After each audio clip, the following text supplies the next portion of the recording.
എത്ര തൊഴുതിട്ടും മതി വരുന്നില്ലല്ലോ അച്ഛ ഈ പൊന്നുമോൾക്ക്.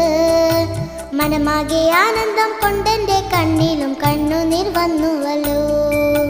പാഠങ്ങളെല്ലാം എളുപ്പമായി തീർത്തിടാൻ പ്രാർത്ഥിച്ചിടണം മോളെ.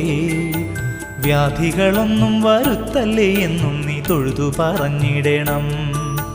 ഭക്തിയോടെന്നും ആ നാമങ്ങൾ ചൊല്ലിട്ട് പാദം വണങ്ങിടുമ്പോൾ ചിത്തശുദ്ധിയോടെ ജീവിക്കുവാനും അനുഗ്രഹമേകുമല്ലോ.